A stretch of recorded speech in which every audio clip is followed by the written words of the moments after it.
മാം ഞാൻ ചെയ്യാം prayer. Okay.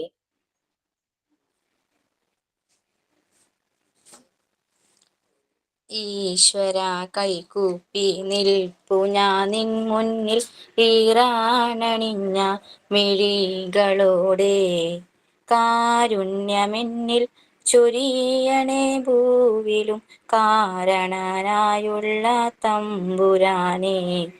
അച്ഛനും അമ്മയും എന്തു പറഞ്ഞാലും അക്ഷരം തെറ്റാതനുസരിച്ചും ഉള്ളിൽ വെളിച്ചം പകരും ഗുരുവിനെ ഉണ്മയിൽ സ്നേഹിച്ചും ആദരിച്ചും കൂടെ പഠിക്കുന്ന കുട്ടികളെ തൻ്റെ കൂടാപിറപ്പുകളായി നനച്ചും മാതൃഭൂമിക്കായി ജീവൻ വെടിഞ്ഞൊരു മാതൃകയായിട്ടും സ്വീകരിച്ചും ഈശ്വര കൈകൂപ്പി നിൽപ്പു ഞാൻ നിൻ മുന്നിൽ ഈറാനണിഞ്ഞ മിഴികളോടെ കാരുണ്യമെന്നിൽ ചൊരിയണേ ഭൂവിലും കാരണനായുള്ള തമ്പുരാനെ.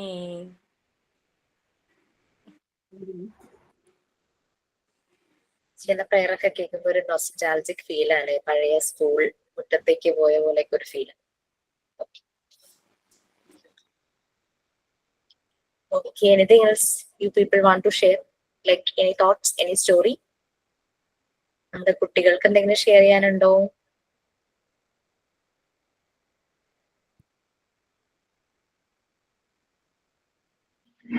മാം സൈനിൻ ഞാൻ ചെയ്യാം. ഓക്കെ.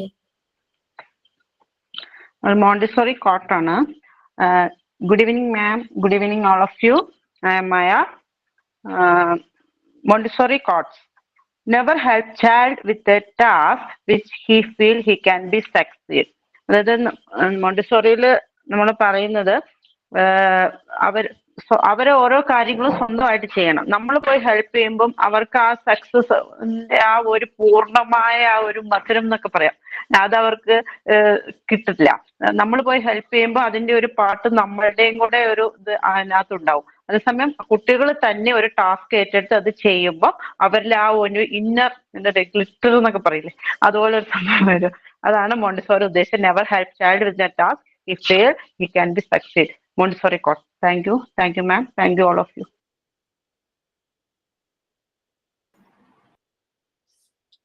Okay, fine.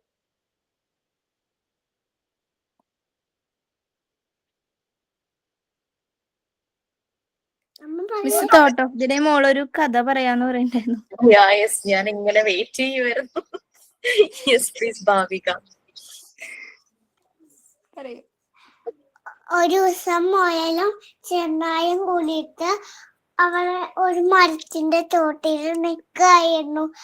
ഒരു അമ്മ പറഞ്ഞു എനിക്ക് പറ്റില്ലാന്ന് പറഞ്ഞിട്ട് ഓട്ടമത്സരം നടത്താൻ അവര് തീരുമാനിച്ചു. ആമ പറ്റില്ലാന്ന് പറഞ്ഞിട്ട് അവരൊന്ന് മാറി നിന്നു. എല്ലാരും വരാൻ പറഞ്ഞു. അമ്മ ഓടാൻ തുടങ്ങി. അങ്ങനെ ആ മുയലിന് കിട്ടിയ തോപ്പ് അമ്മച്ചി കൊടുത്തു. നമ്മൾ അങ്ങനെ എല്ലാ കാര്യം ചെയ്യണം.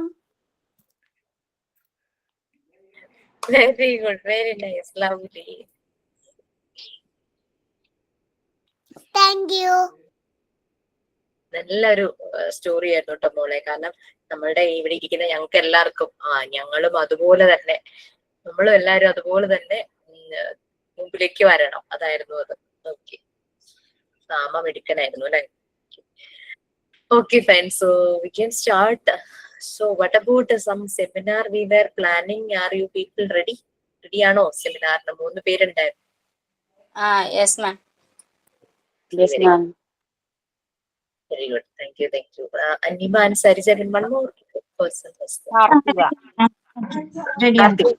Karthikയുടെ പേരെന്താ എനിക്ക് കിട്ടണില്ല, എന്താണോ? Okay, Karthik. So you people can decide. This is your platform, please. Okay. One second. ഓക്കെ. ഭാവികയുടെ നല്ലൊരു സ്റ്റോറി നമ്മൾ കേട്ടു. ആരെങ്കിലും ഏതെങ്കിലും കുട്ടീസിന് എന്തെങ്കിലും പറയാനുണ്ടോ? കേൾക്കുമ്പോ ചിലപ്പോ എനിക്കും പറയണമെന്നൊരു തോന്നലുണ്ടോ?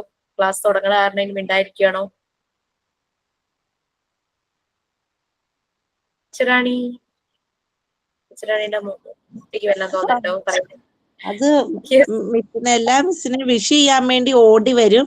ഓടി വന്നിട്ട് വെയിറ്റിംഗ് എങ്ങനെ ഞാൻ ആദ്യം പറയാന്നും പറഞ്ഞു നിൽക്കും. ആ വിഷ് ഗ്രീറ്റ് ചെയ്തിട്ട് പുള്ളിക്കാരി ആ വഴി അങ്ങ് പോകും. പിന്നെ ഇല്ല. അപ്പൊ കഥ കേട്ട് ഓടി വന്നപ്പോഴത്തേനും തീർന്നു പോയി. പോയോ? അടുത്തുണ്ടോ? ഇവിടെ നിപ്പുണ്ട്. Okay, good evening. Okay, fine.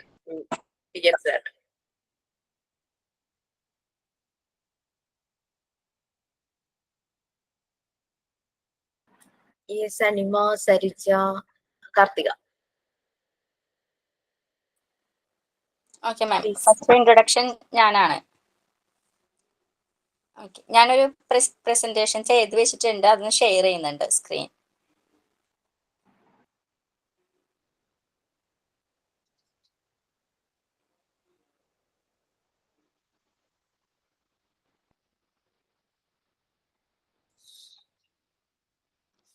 കാണാൻ പറ്റുന്നുണ്ടോ മാം?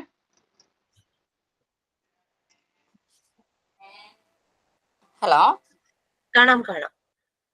Okay.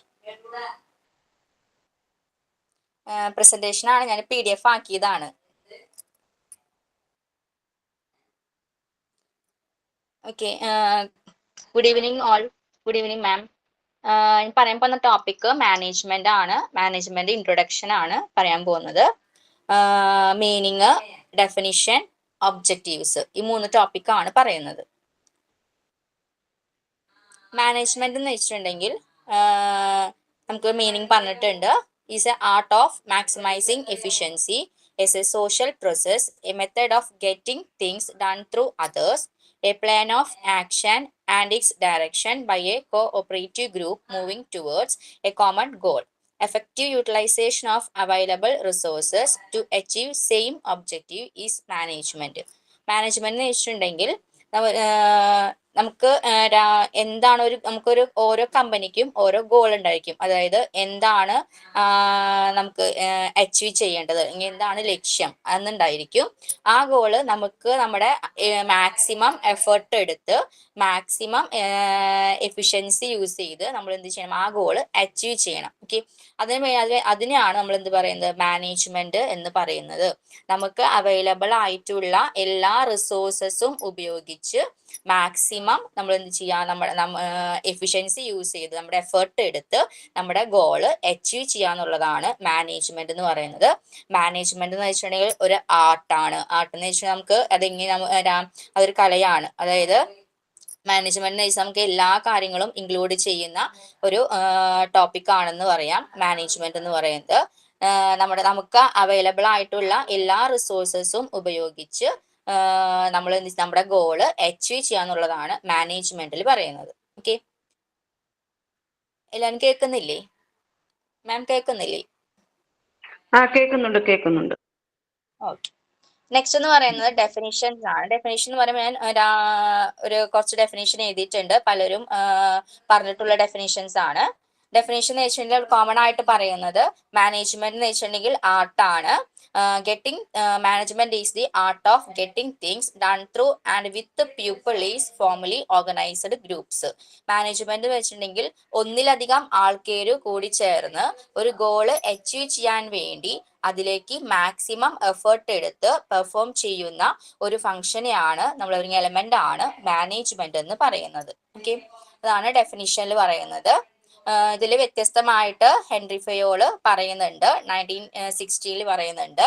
Management is to manage, is to forecast and plan, to organise, to command, to coordinate and control. Management എന്ന് വെച്ചിട്ടുണ്ടെങ്കിൽ ഇനി നമുക്ക് ഭാവിയിലേക്ക് എന്ത് സംഭവിക്കും, അല്ലെങ്കിൽ പ്ലാനിങ് ആണ്, എന്താണ് നടപ്പിലാക്കേണ്ടത്, ഓക്കെ, നമ്മൾ ബഡ്ജറ്റ് നമ്മൾ മുൻകൂട്ടി തയ്യാറാക്കാണ് ചെയ്യുക. നമ്മൾ ഒരു വർഷത്തേക്ക് വേണ്ടി എന്തൊക്കെ കാര്യങ്ങൾ നമ്മൾ ചെയ്യും എന്നുള്ളത് മുൻകൂട്ടി തയ്യാറാക്കുന്നതാണ് ബഡ്ജറ്റ്. അതേപോലെ തന്നെ നെക്സ്റ്റ് ഫ്യൂച്ചറിലേക്ക് എന്തൊക്കെ കാര്യങ്ങൾ നമുക്ക് ചെയ്യാനുണ്ട് എന്നുള്ളത് മാനേജ് ചെയ്യുക, ഫോർകാസ്റ്റ് ചെയ്യുക, പ്ലാൻ ചെയ്യുക, ഓർഗനൈസ് ചെയ്യുക, അതിനെ ഇംപ്ലിമെന്റ് ചെയ്യുക. അതിനെയാണ് എന്തെന്ന് പറയുന്നത്, മാനേജ്മെന്റ് എന്ന് പറയുന്നത്. ഓക്കെ, ഇനി മാനേജ്മെന്റിൽ നമുക്ക് 4 കമ്പോണൻസ് ആണ് പറയുന്നത്. ഒന്ന് ഓർഗനൈസേഷണൽ ആക്ടിവിറ്റി ആണ്. നമുക്ക് മാനേജ്മെന്റ് എന്ന് വെച്ചിട്ടുണ്ടെങ്കിൽ ഓർഗനൈസേഷൻ പർപ്പസ് ആണ് ഉണ്ടായിരിക്കുക. അത് ബിസിനസ് പർപ്പസ് ആണ്. ബിസിനസിന്റെ ഗോള് അച്ചീവ് ചെയ്യാന്നുള്ളതാണ് നമുക്ക് മാനേജ്മെന്റിൽ വരുന്നത്. രണ്ടാമത്തേന്ന് വെച്ചിട്ടുണ്ടെങ്കിൽ അവിടെ ഗോൾ ഫോർമേഷൻ ആണ്. അവിടെ നമുക്ക് ഗോൾ ഉണ്ടായിരിക്കും. ഗോൾ എന്ന് പറഞ്ഞാൽ ഒന്നല്ലെങ്കിൽ പ്രോഫിറ്റ് ആയിരിക്കാം, അല്ലെങ്കിൽ കമ്പനിക്ക് സർവീസ് ആയിരിക്കാം. ഓക്കെ, പ്രോഫിറ്റ് നമുക്ക് ലാഭം ഉണ്ടാക്കലായിരിക്കാം, അല്ലെങ്കിൽ നമ്മൾ സർവീസ് ആയിരിക്കാം പ്രൊവൈഡ് ചെയ്യുന്നുണ്ടായിരിക്കാം. മൂന്നാമത്തേന്ന് വെച്ചിട്ടുണ്ടെങ്കിൽ ഗോൾ അക്കംപ്ലിഷ് ആൻഡ് ഇവാലുവേഷൻ. ആ ഗോള് നമ്മൾ ഫുൾഫിൽ ചെയ്തോ, അത് കഴിഞ്ഞ് ഫുൾഫിൽ ചെയ്തിട്ടുണ്ടെങ്കിൽ അതിന്റെ ഇവാലുവേഷൻ ആണ് തേർഡ് വൺ വരുന്നത്. ലാസ്റ്റ് വൺ ഇംപ്ലിമെന്റേഷൻ ആണ്. ഓക്കെ, ഈ 4 കമ്പോണൻസ് ആണ് മാനേജ്മെന്റിൽ വരുന്നത്. ഓക്കെ, ഇനി അടുത്തെന്ന് പറയുന്നത് ഒബ്ജക്റ്റീവ്സ് ആണ്. ഒബ്ജക്റ്റീവ്സ് എന്ന് വെച്ചിട്ടുണ്ടെങ്കിൽ മാനേജ്മെന്റ് നമുക്ക് എങ്ങനെയൊക്കെ ചെയ്യാന്നുള്ള കാര്യങ്ങളാണ് വരുന്നത്. അതായത് ലക്ഷ്യങ്ങൾ എന്ന് പറയാം, മാനേജ്മെന്റ് ഒബ്ജക്റ്റീവ്സ്. ഫസ്റ്റ് വൺ വരുന്നത് സോഷ്യൽ ഒബ്ജക്റ്റീവ്സ് ആണ്. സോഷ്യൽ ഒബ്ജക്റ്റീവ്സ് എന്ന് വെച്ചിട്ടുണ്ടെങ്കിൽ നമുക്ക് സൊസൈറ്റിയോട് എന്തുണ്ടായിരിക്കണം, നമുക്ക് നമ്മൾ ഒരു കമ്പനി ചെയ്യുന്നുണ്ടെങ്കിൽ, കമ്പനി നടപ്പിലാക്കുന്നുണ്ടെങ്കിൽ, നമ്മൾ കമ്പനി തുടങ്ങുന്നുണ്ടെങ്കിൽ സൊസൈറ്റിക്ക് അത് ബെനഫിറ്റ് ആയിരിക്കാം വരേണ്ടത്. ഓക്കെ, ഇപ്പൊ നമ്മൾ ഇതിൽ കമ്പനി ഉണ്ടെങ്കിൽ നമുക്ക് ഒരിക്കലും ഹാംഫുൾ ആവാൻ പാടില്ല. കമ്പനി സൊസൈറ്റിക്ക് ബെനഫിറ്റ്സ് ആയ രീതിയിലായിരിക്കണം നമുക്ക് മാനേജ്മെന്റ് വരേണ്ടത്, ഏതിലും ഒരു ബിസിനസ് സ്റ്റാർട്ട് ചെയ്യേണ്ടത്. These refer to the objectives which are desired to be achieved for the benefit of society. Every organization has a social responsibility to fulfill during its existence. Some of the social obligation of an organization include implementing environment-friendly practices in the production process, providing basic amenities to employees such as healthcare, education, etc., and providing the unprivileged sections of society with employment opportunity. Social objectives എന്ന് വെച്ചിട്ടുണ്ടെങ്കിൽ നമുക്ക് ഒരു company start ചെയ്തത് കഴിഞ്ഞാൽ നമുക്ക് അവിടെ ഒരുപാട് നിരവധി എന്തുണ്ടായിരിക്കും, തൊഴിലവസരങ്ങൾ ഉണ്ടായിരിക്കും. ഇപ്പൊ മാനേജ്മെന്റ് സെക്ഷൻ ഉണ്ടാവും, എംപ്ലോയിഡ് സ്റ്റാഫുകളുടെ സെക്ഷൻ ഉണ്ടായിരിക്കും, അങ്ങനെ ഓരോ പോസ്റ്റിലേക്ക് ഉണ്ടായിരിക്കും. അപ്പൊ ഒരു കമ്പനി സ്റ്റാർട്ട് ചെയ്തിട്ടുണ്ടെങ്കിൽ സൊസൈറ്റിനെ സംബന്ധിച്ച് നോക്കുമ്പോൾ അവർക്ക് എന്തുണ്ടായിരിക്കണം, ബെനഫിറ്റ്സ് ആയിരിക്കണം. രണ്ടാമത്തെ പോയിന്റ് ഒബ്ജക്റ്റീവ് എന്ന് വെച്ചിട്ടുണ്ടെങ്കിൽ ഓർഗനൈസേഷണൽ ഒബ്ജക്റ്റീവ്സ് ആണ്. ഓക്കെ, ഓർഗനൈസേഷണൽ ഒബ്ജക്റ്റീവ്സ് എന്ന് പറഞ്ഞിട്ടുണ്ടെങ്കിൽ 3 ഒബ്ജക്റ്റീവ് ആണ് നമ്മൾ ഒരു കമ്പനി, ഒരു ബിസിനസിനെ ബേസ് ചെയ്യുമ്പോൾ നമുക്ക് ഉണ്ടായിരിക്കാം. ഒന്ന് എന്ന് വെച്ചിട്ടുണ്ടെങ്കിൽ സർവൈവൽ, 2 പ്രോഫിറ്റ്, 3 ഗ്രോത്ത്. സർവൈവൽ എന്ന് പറഞ്ഞിട്ടുണ്ടെങ്കിൽ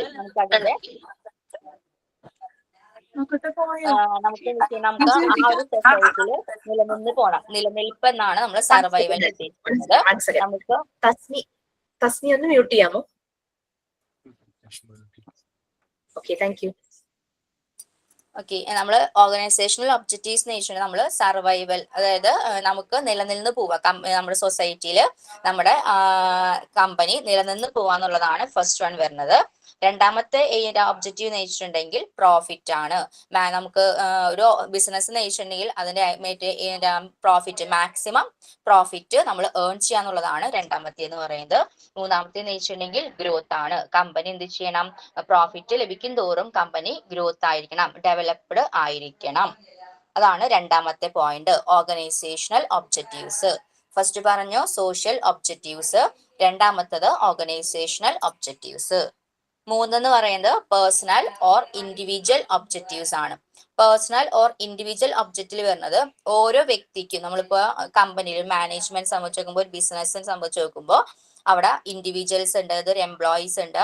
ആ എംപ്ലോയീസിന്റെ അല്ലെങ്കിൽ ഒരു കൂട്ടം ആൾക്കാരുടെ, ഗ്രൂപ്പ് ഓഫ് പേഴ്സൺസിന്റെ എന്തൊക്കെ ഒബ്ജക്റ്റീവ്സ് ഉണ്ട് അത് കൃത്യമായാലും എന്ത് ചെയ്യുക, നമ്മൾ അത് നിറവേറ്റാന്നുള്ളതാണ് മൂന്നാമത്തെ ഒബ്ജക്റ്റീവ്സിൽ പറയുന്നത്. As discussed earlier, pupils are the main asset of an organization having different goals, backgrounds, and personalities. It is the duty of the managers to ensure that the personal objectives are aligned with the organizational objectives.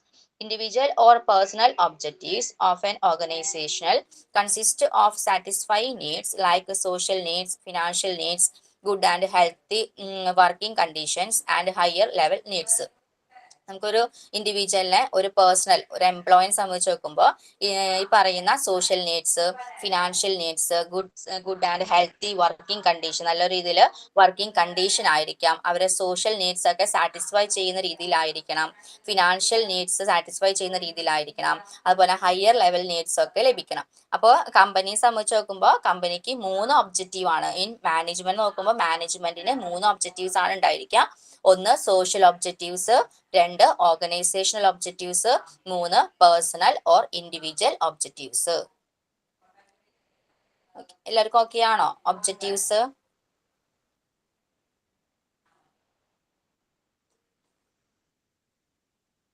Hello, yes, clear ആണ്.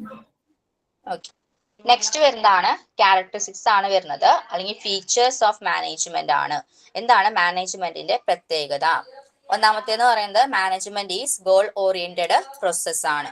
Management നമുക്കറിയാം, നമുക്ക് goal achieve ചെയ്യാന്നുള്ള കാര്യങ്ങളാണ് നമ്മൾ മാനേജ്മെന്റിൽ പറയുന്നത്. അവരെ main aim നമ്മൾ already പറഞ്ഞു, survival, then profit, then growth. Okay,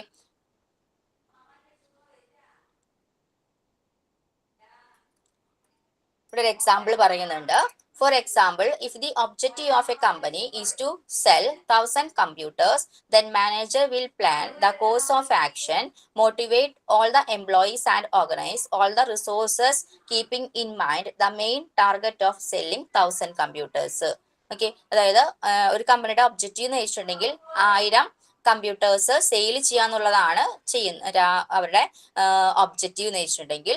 പക്ഷെ അത് ചെയ്യില്ല, മാനേജർ കൃത്യമായ രീതിയിൽ പ്രോപ്പർ ആയിട്ട് പ്ലാൻ ചെയ്തില്ല എന്നുണ്ടെങ്കിൽ അത് എന്ത് ചെയ്യാൻ പറ്റില്ല, നമുക്ക് 1000 കമ്പ്യൂട്ടേഴ്സ് സെയിൽ ചെയ്യാൻ പറ്റില്ല. ഓക്കെ, ഇനി എംപ്ലോയീസിനെ മാനേജർ എന്ത് ചെയ്യാണ്, മോട്ടിവേറ്റ് ചെയ്ത് ഓർഗനൈസ് ചെയ്ത് കൃത്യമായ റിസോഴ്സസ് യൂസ് ചെയ്ത് 1000 കമ്പ്യൂട്ടേഴ്സ് പ്രൊഡ്യൂസ് ചെയ്ത് സെയിൽ ചെയ്യാണെന്നുണ്ടെങ്കിൽ അവർക്ക് എന്ത് ചെയ്യാം, കൃത്യമായ രീതിയിൽ അവരുടെ ഗോള് അച്ചീവ് ചെയ്യാൻ സാധിക്കും. ഓക്കെ, രണ്ടാമത്തേത് എന്താണ്, മാനേജ്മെന്റ് ഈസ് പെർവാസീവ്. പെർവാസീവ് എന്ന് വെച്ചാൽ അത് വ്യാപിക്കുക എന്നുള്ളതാണ് പെർവാസിന്റെ മീനിങ് എന്ന് പറയുന്നത്.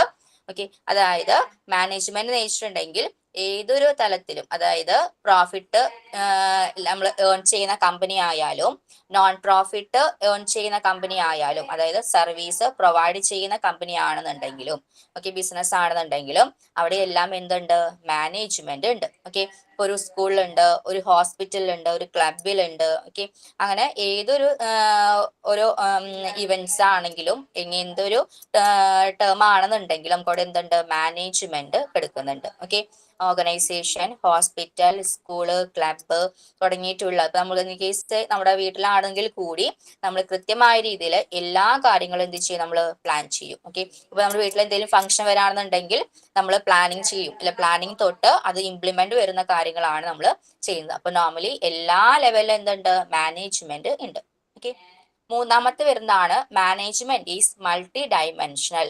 മാനേജ്മെന്റ് എന്ന് വെച്ചിട്ടുണ്ടെങ്കിൽ മൾട്ടി ഡൈമെൻഷൻ ആണ്, അതായത് ഒന്നിലധികം കാര്യങ്ങൾ കൂടിച്ചേർന്നതാണ് മാനേജ്മെന്റ് എന്ന് പറയുന്നത്. അതിൽ ഒന്നാമത്തെ 3 ആക്ടിവിറ്റീസ് ആണ് മാനേജ്മെന്റിൽ ഇൻക്ലൂഡ് ചെയ്യുന്നത്.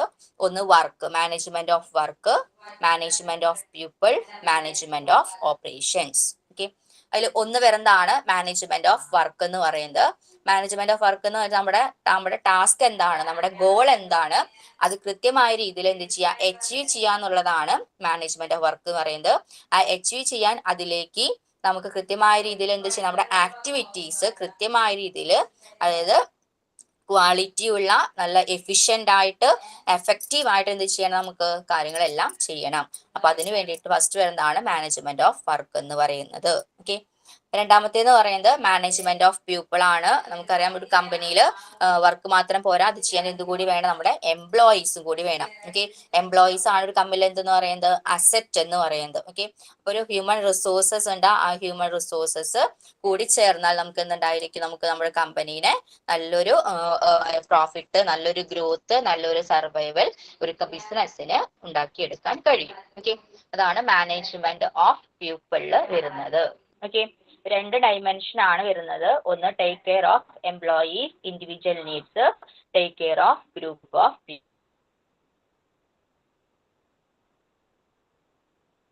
പീപ്പിൾ. ഓക്കെ, ഓരോ എംപ്ലോയീസിന്റെ ഇൻഡിവിജ്വൽ ആയിട്ടുള്ള നീഡ്സും അതേപോലെ തന്നെ ഗ്രൂപ്പ്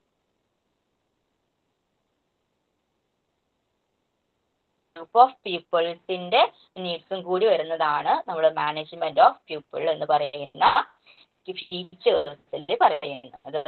ഓക്കെ, നെക്സ്റ്റ് എന്ന് പറയുന്നതാണ് management is A continuous process. Okay, നാലാമത്തെ ഫീച്ചേഴ്സ് ആണ് മാനേജ്മെന്റ് എന്ന് പറഞ്ഞിട്ടുണ്ടെങ്കിൽ അത് കണ്ടിന്യൂസ് പ്രോസസ് ആണ്. ഒരിക്കലും അത് എന്ത് ചെയ്യില്ല, അവസാനിക്കില്ല. അതായത് മാനേജ്മെന്റ് എന്ന് പറഞ്ഞിട്ടുണ്ടെങ്കിൽ പ്ലാനിങ് തുടങ്ങി അത് ഇംപ്ലിമെന്റ് വരുന്ന കാര്യങ്ങളാണ്. ഒരു ലൈഫ് സൈക്കിൾ പോലെയാണ് എന്ത് പറയുന്നത്, മാനേജ്മെന്റ് എന്ന് പറയുന്നത്. സ്റ്റാർട്ടിങ് അത് എന്ത് ചെയ്യാണ്, സൈക്കിൾ പോലെ വീണ്ടും അത് കണ്ടിന്യൂസ് ആയിട്ട് നടന്നു പോകുന്ന ഒരു ആക്ടിവിറ്റി ആണ് മാനേജ്മെന്റ് എന്ന് പറയുന്നത്.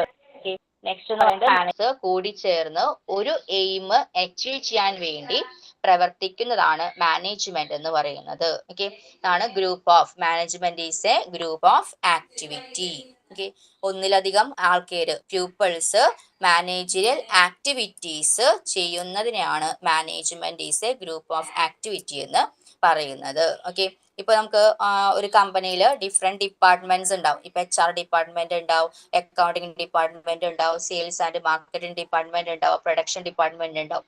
അതിൽ ഓരോ മാനേജേഴ്സ് ഉണ്ടാവും, അതിന്റെ താഴെ സ്റ്റാഫുകൾ ഉണ്ടാവും. അപ്പൊ ഇതിലെല്ലാം എന്ത് ചെയ്യുക, കോർഡിനേറ്റ് കണക്ട് ചെയ്തിട്ടാണ് പോവുക. ഓക്കെ, മുകളിൽ GM മാനേജിംഗ് ഡയറക്ടർ ഉണ്ടാവും, അതിന് താഴെ ആൾക്കാരുണ്ടാവും. അങ്ങനെ സെപ്പറേറ്റ് ലെവലാക്കി ഒരു ഹൈറാർക്കി ലെവലായിട്ട് പോകുന്നതാണ്. അപ്പോൾ ഓരോന്നിനെയും കൺട്രോൾ ചെയ്യാനും എല്ലാം ചെയ്യാനും ആൾക്കാരുണ്ട്. ഓൾറെഡി ഓരോ പേഴ്സൺസ് ഉണ്ടാവും, ഓരോ എംപ്ലോയീസ് ഉണ്ടായിരിക്കും. അത് ഒന്നിലധികം ആൾക്കാർ കൂടിച്ചേർന്നിട്ടുള്ളതാണ് മാനേജ്മെന്റ് എന്ന് പറയുന്നത്. അടുത്തതെന്ന് പറഞ്ഞിട്ടുണ്ടെങ്കിൽ മാനേജ്മെന്റ് എന്ന് പറയുന്നത് ഡൈനാമിക് ഫംഗ്ഷൻ ആണ്. 6ാമത്തെ ഫീച്ചർ ആണ് management is a dynamic function. Management എന്ന് വെച്ചിട്ടുണ്ടെങ്കിൽ ഒരു ഫംഗ്ഷൻസ് മാത്രമല്ല, ഒന്നിലധികം ഫംഗ്ഷൻസ് അറ്റ് എ ടൈം നമ്മൾ എന്ത് ചെയ്യണം, നമ്മൾക്ക് അച്ചീവ് ചെയ്യണം. ഓക്കെ, കമ്പനിക്ക് എന്തുണ്ടായിരിക്കും, മാനേജ്മെന്റിന് ഗോൾ ഉണ്ടായിരിക്കും, ഒബ്ജക്റ്റീവ്സ് ഉണ്ടായിരിക്കും, ഒന്നിലധികം ആക്ടിവിറ്റീസ് ഉണ്ടായിരിക്കും. ഓക്കെ, അതെല്ലാം കൃത്യമായ രീതിയിൽ എന്ത് ചെയ്യാം, ഫുൾഫിൽ ചെയ്യാന്നുള്ളതാണ് മാനേജ്മെന്റിൽ ഉദ്ദേശിക്കുന്നത്. ഓക്കെ, ഇപ്പൊ ടെക്നിക്കൽ ആയാലും അപ്പൊ എക്സ്റ്റേണൽ നമുക്ക് എൻവയോൺമെന്റ്, ഇപ്പൊ സൊസൈറ്റി നമ്മൾ പറഞ്ഞു, സൊസൈറ്റിയിൽ നമുക്ക് എന്ത് ചെയ്യാം, നമ്മൾ കൂടുതലായിട്ട് എംപ്ലോയ്മെന്റ് ഓപ്പർച്യൂണിറ്റീസ് ആണ് നമ്മൾ പ്രൊവൈഡ് ചെയ്യുന്നത്. അതായത് സൊസൈറ്റിക്ക് ബെനഫിറ്റ്സ് ആയുള്ള കാര്യങ്ങൾ ചെയ്യാം. ഓക്കെ, എൻവയോൺമെന്റിന് കൃത്യമായ രീതിയിലുള്ള കാര്യങ്ങൾ, നല്ല രീതിയിലുള്ള കാര്യങ്ങൾ ചെയ്യാന്നുള്ളതാണ് നമ്മൾ മാനേജ്മെന്റിൽ ഉദ്ദേശിക്കുന്നത്. ഇവിടെ പറയുന്നത് ദ എക്സ്റ്റേണൽ എൻവയോൺമെന്റ് എന്ന് വെച്ചിട്ടുണ്ടെങ്കിൽ social, economical, technical, then political environment, ഇതെല്ലാം എന്തിൽ ഇൻഫ്ലുവൻസ് ആണ്, മാനേജ്മെന്റ് എന്ന് പറയുന്ന ആ ഒരു ഇതില് ഫംഗ്ഷനിൽ ഇൻവോൾവ്ഡ് ആണ്.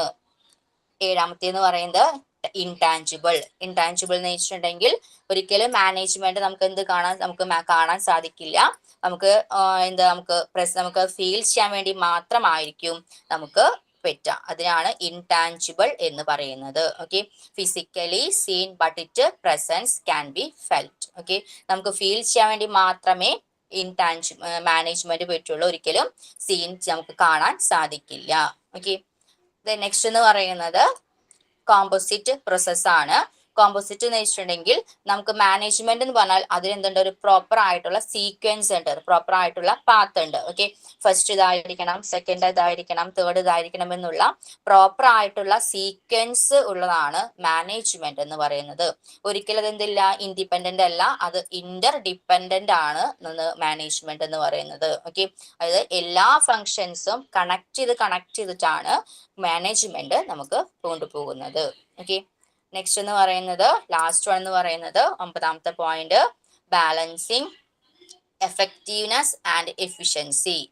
നമ്മൾ പറഞ്ഞു നമ്മുടെ ഗോള് കൃത്യമായ രീതിയിൽ എഫക്റ്റീവായി എഫിഷ്യൻസിയോട് കൂടി നമ്മൾ എന്ത് ചെയ്യുക, നമ്മുടെ ഗോള് അച്ചീവ് ചെയ്യാന്നുള്ളതാണ് മാനേജ്മെന്റ് ഉദ്ദേശിക്കുന്നത്. ഓക്കെ, നമ്മൾ കൃത്യമായ രീതിയിൽ നമുക്ക് എന്തൊക്കെ റിസോഴ്സസ്, മെറ്റീരിയൽ ഉണ്ടായിരിക്കും, നോൺ മെറ്റീരിയൽസ് ഉണ്ടായിരിക്കാം, നമ്മുടെ ഹ്യൂമൻ റിസോഴ്സസ് ഉണ്ടായിരിക്കാം.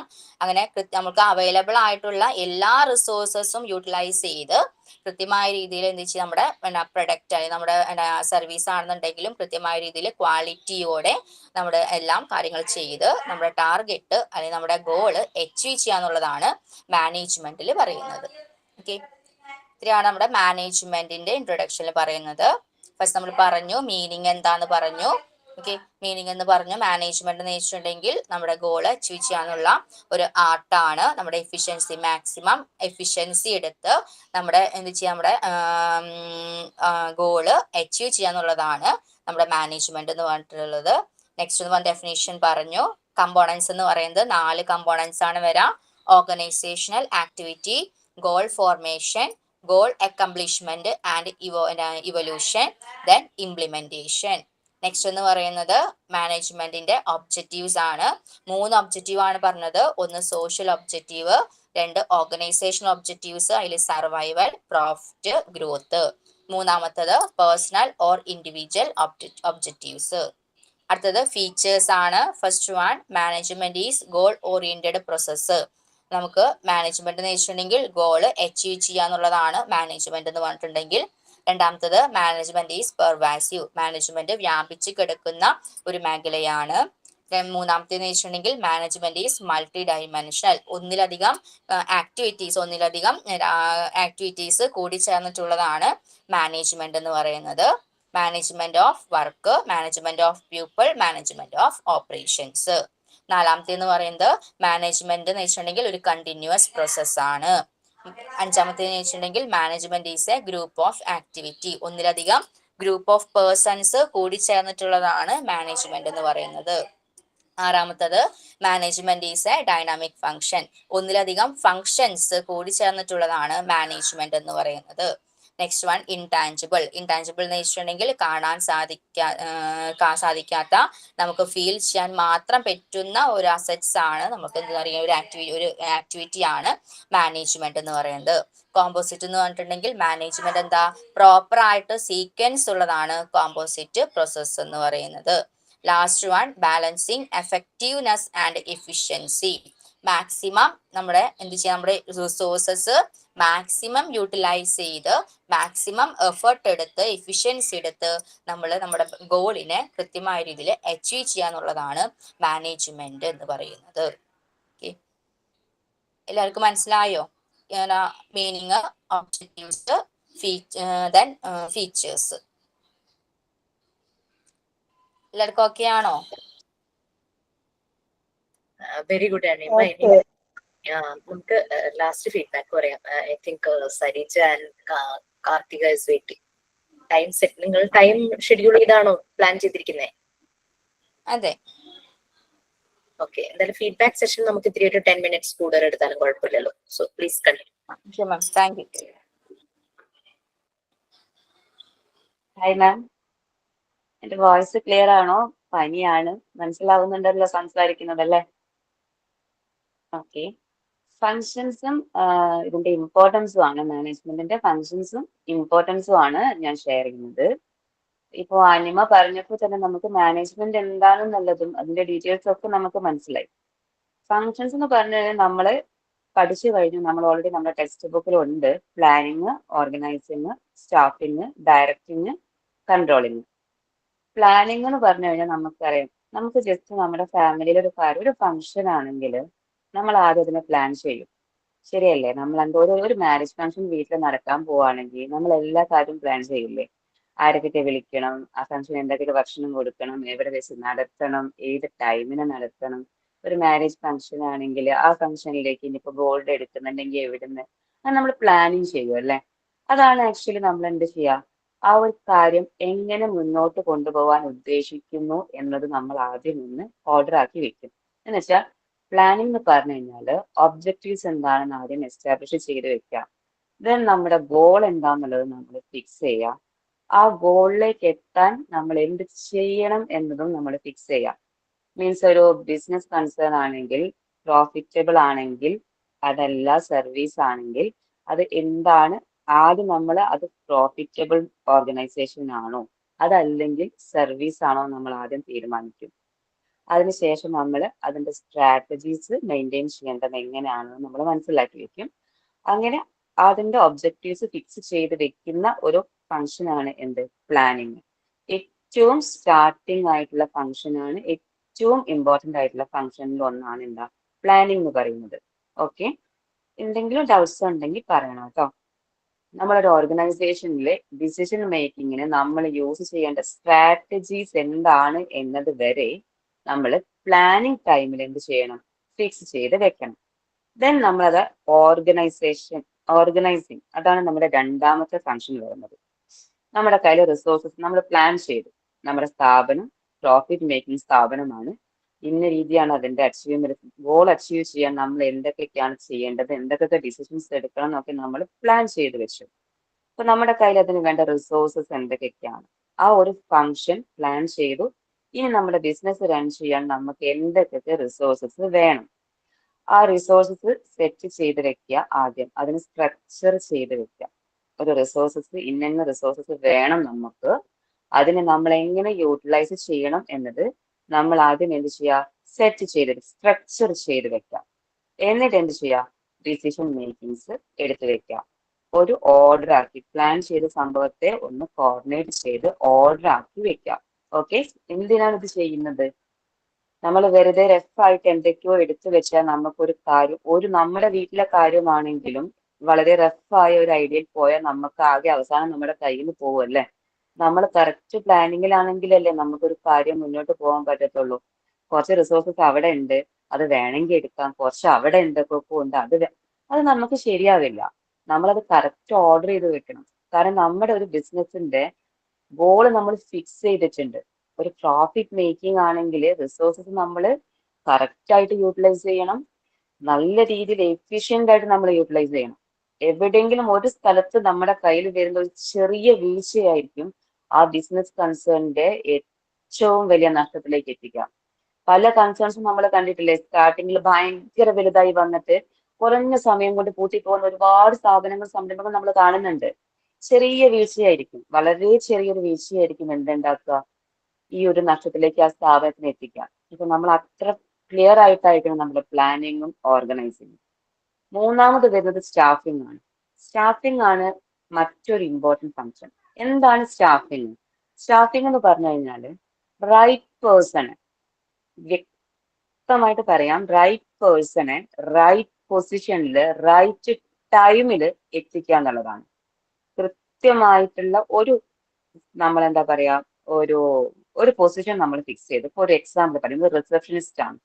ഒരു സ്ഥാപനം തുടങ്ങാം, ഒരു റിസപ്ഷനിസ്റ്റിന്റെ പോസ്റ്റ് ഉണ്ട്. നമ്മൾ ആദ്യം പോസ്റ്റുകൾ ഏതൊക്കെയാണ്, ഏതൊക്കെ ജീവനക്കാരാണ് വേണ്ടത് നമ്മൾ തീരുമാനിക്കും. നമ്മൾ അവിടേക്ക് ഒരു സ്റ്റാഫിനെ എടുക്കുക, അധികം ആരോടും മിണ്ടില്ല, ഇങ്ങനെ എന്താ പറയുക, എപ്പോഴും ഇങ്ങനെ ഒരു ദേഷ്യ മുഖമുള്ള ഒരാളെ പിടിച്ച് നമ്മൾ റിസപ്ഷനിൽ കൊണ്ടുപോയിരുത്തി നമ്മൾ സ്ഥലത്ത് കയറി ചെന്ന് അവരോട് എന്തെങ്കിലും ചോദിക്കുമ്പോൾ ഒന്നുകിൽ അവരെ മിണ്ടാതിരിക്കുക, അല്ലെങ്കിൽ അവര് നമുക്ക് മനസ്സിലാവാത്ത രീതിയിൽ നമ്മോട് സംസാരിക്കുക. ഒന്ന് ചിരിച്ചോണ്ടൊന്നല്ല, ഭയങ്കര അപ്പൊ നമ്മൾ എന്താ വിചാരിക്കുക, ഇതെന്താ ഇങ്ങനെ, ഇതിന് നല്ലപോലെ സംസാരിച്ചുകൂടെ നമുക്ക് തോന്നില്ലേ? പക്ഷെ നേരെ മറിച്ച് എപ്പോഴും നിങ്ങൾക്ക് ശ്രദ്ധിച്ചാൽ അറിയാം, റിസപ്ഷനിൽ ഇരിക്കുന്ന കുട്ടി എന്ന് പറഞ്ഞു കഴിഞ്ഞാൽ എങ്ങനെയായിരിക്കും, കാണാൻ അത്യാവശ്യം ഭംഗിയുള്ള കുട്ടികളായിരിക്കും, ഭയങ്കര കമ്മ്യൂണിക്കേഷൻ സ്കില്ലായിരിക്കും അല്ലെ. നമ്മൾ എന്തെങ്കിലും ചോദിച്ചാൽ ആ സാർ പറയൂ, എന്താ വേണ്ടത്, അവിടെ എല്ലാം അവർ കറക്റ്റായിട്ട് അവർ പറഞ്ഞു തരും നമുക്ക്. അവിടെയാണ് റൈറ്റ് പൊസിഷനിൽ റൈറ്റ് പേഴ്സണെ വെക്കണം എന്ന് നമ്മൾ പറയുന്നത്. ഈ ഒരു കമ്മ്യൂണിക്കേഷൻ സ്കില്ല് മാത്രമുള്ള ഒരാളെ പിടിച്ച് അഡ്മിനിസ്ട്രേഷനിൽ കൊണ്ടുപോയി ഇരുത്തിയാലോ ഒരു സ്ട്രാറ്റജി അവർക്ക് മെയിൻറ്റെയിൻ ചെയ്യാൻ പറ്റുമോ? ഒരിക്കലും പറ്റില്ല. പുറത്തുനിന്നുള്ള, നമ്മളെ ശരിക്കും പറഞ്ഞാൽ നമ്മുടെ മാർക്കറ്റിംഗ് എന്ന് പറയുന്നത് എന്താണെന്നല്ലോ, ബിസിനസിന്റെ മാനേജ്മെന്റിൽ മാർക്കറ്റിംഗ് ഒരു പ്രധാന പങ്കുണ്ട്. നമ്മുടെ മാർക്കറ്റിലുള്ള കാര്യങ്ങളെ അനലൈസ് ചെയ്ത് ഡാറ്റ കണ്ടെത്തിയിട്ട് അതൊന്ന് സ്ട്രാറ്റജി മേക്ക് ചെയ്യുന്നതാണ് നമുക്ക് എന്ത്, ബിസിനസിന്റെ ഏറ്റവും ഇമ്പോർട്ടന്റ് ആയ ഒരു കാര്യം. മുന്നേ ഉള്ള ഡാറ്റ കണ്ടെത്തി അത് വെച്ച് നമ്മൾ നമ്മുടെ ബിസിനസിന് സ്ട്രാറ്റജി ഉണ്ടാക്കണം. അപ്പൊ നല്ല ബുദ്ധിയുള്ള ഒരാള്, നല്ല അക്കാഡമിക് ക്വാളിഫിക്കേഷൻ ഉള്ള ആള്, എക്സ്പീരിയൻസ് ഉള്ള ആളായിരിക്കും എവിടെ ഉണ്ടാവുക, അഡ്മിനിസ്ട്രേഷനിൽ. അതാണ് ഒരു പൊസിഷനിലേക്ക് വരുന്ന വ്യക്തി എന്ന് പറഞ്ഞു കഴിഞ്ഞാൽ കറക്റ്റ് ക്വാളിഫൈഡ് ആയിരിക്കണം. അതേപോലെ തന്നെ ആ ഒരു പൊസിഷനിലേക്ക് ആപ്റ്റ് ആയ ആളായിരിക്കണം. ഇപ്പൊ നിങ്ങൾ പൊതുവെ നോക്കിയാൽ അറിയാം, ഈ ആഡ് കണ്ടിട്ടുണ്ടാവും, നമ്മുടെ എന്താ പറയാ ജോബ് വേക്കൻസി പറഞ്ഞിട്ട്. അതിലധികം ഈ റിസപ്ഷനിലേക്കൊക്കെ വരുന്നതെന്ന് പറഞ്ഞു കഴിഞ്ഞാൽ ഗുഡ് കമ്മ്യൂണിക്കേഷൻ സ്കില്ലായിരിക്കും പ്രധാനമായിട്ട് ചോദിക്കാം. പക്ഷെ ടോപ്പ് എക്സിക്യൂട്ടീവ് പോസ്റ്റിലേക്കാണെങ്കിലോ എക്സ്പീരിയൻസ്, സെയിം ഇയർ എക്സ്പീരിയൻസ് വേണം, സെയിം ഫീൽഡ് എക്സ്പീരിയൻസ് ആ ചോദിക്കാം. അതാണ് പറഞ്ഞത്. മനസ്സിലായിട്ടുണ്ടാവും എന്ന് വിചാരിക്കുന്നു സ്റ്റാഫിംഗ് എന്താണെന്നുള്ളത്. കറക്റ്റ് ആയിട്ടുള്ള ആളുകളെ കറക്റ്റ് ആയ പൊസിഷനിലേക്ക് കറക്റ്റ് സമയത്തേക്ക് നമ്മളെ അപ്പോയിന്റ് ചെയ്യാം. അടുത്തത് നമുക്ക് വരുന്നത് എന്താ? ഡയറക്റ്റിംഗ് ആണ്. ഇപ്പൊ നമ്മൾ പ്ലാൻ ചെയ്തു, ഓർഗനൈസ് ചെയ്തു, സ്റ്റാഫിനെയും വെച്ചു. ഇത്രയും മതിയോ? നമ്മൾ അതിനൊന്ന് ഡയറക്റ്റ് ചെയ്തിട്ടില്ലെങ്കിൽ ഇപ്പൊ സ്റ്റാഫ്, നമ്മളിപ്പോ ഒരു സ്റ്റാഫിനെ നമ്മൾ അവിടെ ഇപ്പൊ പോട്ടെ, ഒരു റിസപ്ഷനിൽ സ്റ്റാഫ് അവിടെ ഇരിക്കുന്നുണ്ട്. എല്ലാ സ്ഥലത്തും ക്യാമറ കണ്ടിട്ടുണ്ടാവും അല്ലെ? എല്ലാ സ്ഥാപനങ്ങളും നമ്മൾ ക്യാമറ കാണുന്നുണ്ടാവും. ആക്ച്വലി അത് ഒരു ഡയറക്ഷനാണ്. കാരണം അവർക്കറിയാം ഈ ക്യാമറ അവിടെ മുകളിൽ ഇരുന്ന് എന്റെ എം ഡി നോക്കുന്നുണ്ട്, അല്ലെങ്കിൽ എം ഡി ട്രാവലിംഗിലാണെങ്കിൽ ഫോണിൽ നോക്കുന്നുണ്ട്. ഒരു ഡയറക്ഷൻ എന്റെ മേലുണ്ട്. അപ്പൊ ഞാൻ എന്ത് ചെയ്യണം? കറക്റ്റ് ആയിട്ട് വർക്ക് ചെയ്യണം. അല്ലെങ്കിൽ ബുദ്ധിമുട്ടാണെന്നത് നമുക്കറിയാം. അതാണ് നമ്മളെ എല്ലാ സ്റ്റാഫിന്റെ മേലും അടിച്ചേൽപ്പിക്കലല്ല, പകരം എന്ത് ചെയ്യാം? അവരോട് സ്മൂത്ത് ആയി നിന്നുകൊണ്ട് ഡയറക്റ്റ് ചെയ്യാം. അപ്പോഴാണ് എന്താവുക? ആ ഒരു വർക്ക് നമ്മൾ ഉദ്ദേശിച്ച രീതിയിൽ മുന്നോട്ട് പോവാം. പിന്നെ വരുന്നത് കൺട്രോളിംഗ് ആണ്. വർക്ക് സ്റ്റാർട്ട് ചെയ്തു, നമ്മൾ അവരെ ഡയറക്റ്റ് ചെയ്യുന്നുണ്ട്, അവർക്ക് വേണ്ട കാര്യങ്ങളൊക്കെ നമ്മൾ ചെയ്തു കൊടുക്കുന്നുണ്ട്. പിന്നെ എന്ത് വേണം? കൺട്രോളിംഗ് വേണം. ഇടയ്ക്ക് ഇതിനെ നമ്മൾ കറക്റ്റ് ആയിട്ട് മോണിറ്റർ ചെയ്യണം, ഇവാലുവേറ്റ് ചെയ്യണം. കറക്റ്റ് മോണിറ്റർ ചെയ്ത് ഇവാലുവേറ്റ് ചെയ്യുമ്പോഴുള്ള ഗുണം എന്താ? അവരുടെ ഭാഗത്തു നിന്നും വരുന്ന, ചിലപ്പോൾ നമ്മൾ സ്ഥിരമായിട്ട് വർക്ക് ചെയ്യുമ്പോൾ അവരാകെ ഡള്ളായിരിക്കും, അല്ലെങ്കിൽ ഫുൾ വർക്കിലോട് പ്രഷർ കാരണം അവരാകെ ഡെസ്ക് ആയിരിക്കും. അതെന്തിനെ ബാധിക്കും? നമ്മുടെ ഗോൾ അച്ചീവ്മെന്റിനെ ബാധിക്കും. നമ്മുടെ സ്റ്റാഫിന്റെ ഉള്ളിൽ എന്താവും? എപ്പം നോക്കിയാലും പണിയാണ്, ഒരു സ്വസ്ഥത ഇല്ല, എന്തൊരു ബുദ്ധിമുട്ടാണെന്നൊരു തോന്നൽ അവരുടെ ഉള്ളിൽ വരുമ്പോൾ അവരുടെ എഫിഷ്യൻസി എന്താ? കുറഞ്ഞുകൊണ്ടേയിരിക്കും. അതൊരു സാഹചര്യം എന്തുണ്ടാക്കാൻ പാടില്ല, മാനേജ്മെന്റ് ഒരിക്കലും ഉണ്ടാക്കില്ല. അവിടെയാണ് അവർ എന്ത് ചെയ്യുന്നത്? റിഫ്രഷ്മെന്റ് പ്രോഗ്രാമുകൾ അറേഞ്ച് ചെയ്യുന്നത്. പൊതുവെ എല്ലാ ബിസിനസ് സ്ഥാപനങ്ങളിലും ഒരു ടൈം ഗ്യാപ്പിൽ എപ്പോഴും ഒരു റിഫ്രഷ്മെന്റ് പ്രോഗ്രാം, ട്രെയിനിങ് പ്രോഗ്രാംസ് ഒക്കെ കണ്ടക്ട് ചെയ്യും. അത് അവർക്കൊരു റിഫ്രഷ്മെന്റ് ആണ്, പുതിയ പുതിയ കാര്യങ്ങൾ പഠിക്കാനുള്ള അവസരമാണ്, അവരുടെ എഫിഷ്യൻസി കൂട്ടലാണ്. ഇത്രയാണ് ഫങ്ഷൻസ് ആയിട്ട് നമ്മൾ പറയുന്നത്. ഇത് നമ്മുടെ ടെക്സ്റ്റ് ബുക്കിലും ഉണ്ട് കേട്ടോ.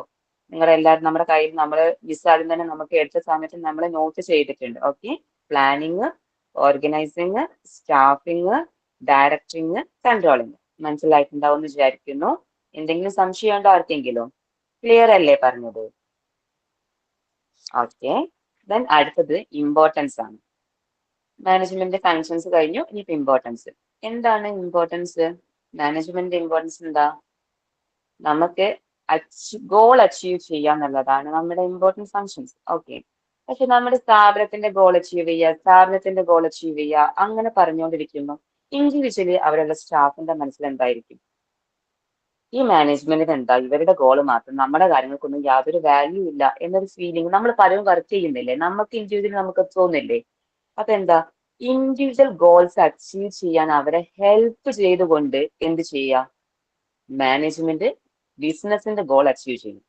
അതാണ് ഒരു മാനേജ്മെന്റിന്റെ ഏറ്റവും വലിയ ഇമ്പോർട്ടൻറ്റ് സെക്ടർ എന്ന് പറയുന്നത്. ഇൻഡിവിജ്വൽ ആയിട്ടുള്ള ഗോൾസ് നമ്മളെ കൊണ്ട് അച്ചീവ് ചെയ്യിപ്പിച്ചുകൊണ്ട് അവർ അറ്റൈൻ ചെയ്യുന്നത് എന്താ? ആ സ്ഥാപനത്തിന്റെ ഗോൾ ആയിരിക്കും. മനസ്സിലായില്ലേ? എഫിഷ്യൻസി ഇൻക്രീസ് ചെയ്യിപ്പിക്കുക, അവർക്ക് വേണ്ട ട്രെയിനിങ് പ്രോഗ്രാംസും റിഫ്രഷ്മെന്റ് പ്രോഗ്രാമുകളൊക്കെ കൊടുത്തുകൊണ്ട് എന്ത് ചെയ്യുക? അവരുടെ എഫിഷ്യൻസി നന്നായിട്ട് ഇൻക്രീസ് ചെയ്യുക, റിസോഴ്സസിനെ പരമാവധി യൂസ് ചെയ്യുക, കോസ്റ്റ് കുറയ്ക്കുക, എന്നിട്ട് എന്ത് ചെയ്യുക? ഇൻഡിവിജ്വൽ ഗോൾസ് അറ്റൈൻ ചെയ്യിപ്പിച്ചുകൊണ്ട് സ്ഥാപനത്തിന്റെ ഗോൾ അറ്റൈൻ ചെയ്യുക. അപ്പൊ എന്താ? സ്റ്റാഫും ഓക്കെയാണ്, സ്ഥാപനത്തിന്റെ ഗോളും എന്താവുന്നുണ്ട്? അച്ചീവ് ആവുന്നുണ്ട്. പിന്നെന്താ പറഞ്ഞാൽ പേഴ്സണൽ ഒബ്ജക്റ്റീവ്സ് അച്ചീവ് ചെയ്യാൻ അവരെ ഹെൽപ്പ് ചെയ്യാം. ഇപ്പോ പേഴ്സണൽ ഒരു എക്സാമ്പിൾ പറയും. സെയിൽസിന്റെ ഒരു സെക്ഷൻ ആണെന്ന് വെച്ചാൽ, ഒരു ഡിപ്പാർട്ട്മെന്റ്, ഒരു സ്ഥാപനത്തിൽ സെയിൽസിന്റെ ഡിപ്പാർട്ട്മെന്റ് ആണ്. അവിടെ ഒരു നോർമൽ സ്ട്രക്ചറിങ്ങിലാണെന്നുണ്ടെങ്കിൽ ഒരു ASM അല്ലെങ്കിൽ ഒരു ZSM, ഏരിയ സെയിൽസ് മാനേജർ അല്ലെങ്കിൽ സോണൽ സെയിൽസ് മാനേജർ ഉണ്ടാവും. അവരുടെ താഴെ BDM ഉണ്ടാവും, ബിസിനസ് ഡെവലപ്മെന്റ് മാനേജർ. അതിന് താഴെ ഒരു ബിസിനസ് ഡെവലപ്മെന്റ് എക്സിക്യൂട്ടീവ് ഉണ്ടാവും. അതിന് താഴെ കോർഡിനേറ്റർ ഉണ്ടാവും. താഴെ എക്സിക്യൂട്ടീവ് ഉണ്ട്. ഇത്രയും ഇതാണ് അവരുടെ ഹൈറാർക്കി വരുന്നത്.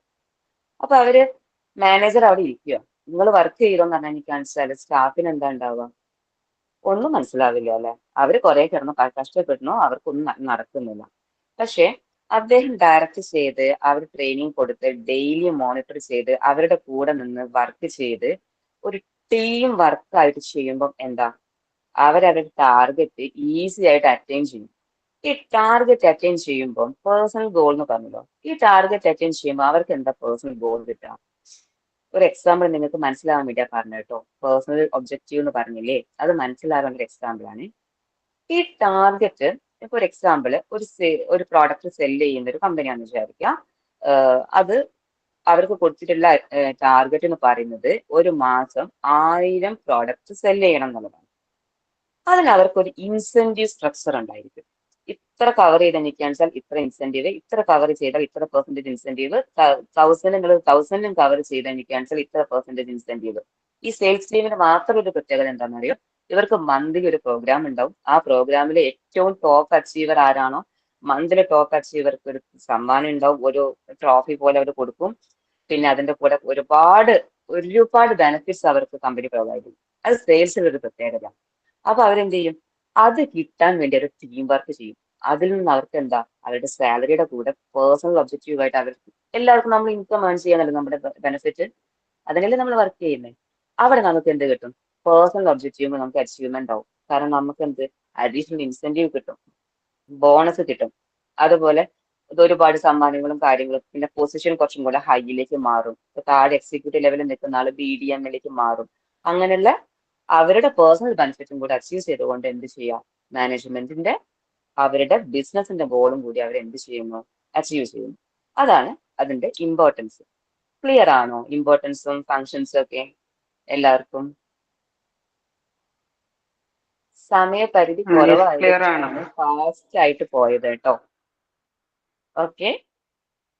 പിന്നെ ഓൺലൈൻ ആയിട്ട് എനിക്ക് ക്ലാസ് എടുത്ത ശീലം വളരെ കുറവാണ്. എന്തെങ്കിലും ബുദ്ധിമുട്ട് ഫീൽ ചെയ്തിട്ടുണ്ടെങ്കിൽ സോറി. മെസ്സേജ് ശരിയായിട്ടുണ്ടെന്ന് വിചാരിക്കുന്നു. Thank you ma'am. സരിസ വളരെ നല്ല ക്ലാസ് ആയിരുന്നു, നല്ല സെമിനാർ ആയിരുന്നു. ഞാൻ പറയണ്ടല്ലോ. Okay, so next Karthika. Yes, ഞാനാണ്. എന്റെ പേര് കാർത്തിക. ഞാൻ എടുക്കാൻ പോകുന്ന ടോപ്പിക്സ് ലെവൽസ് ഓഫ് മാനേജ്മെന്റും പിന്നെ ടൈപ്സ് ഓഫ് മാനേജ്മെന്റും ആണ് കേട്ടോ.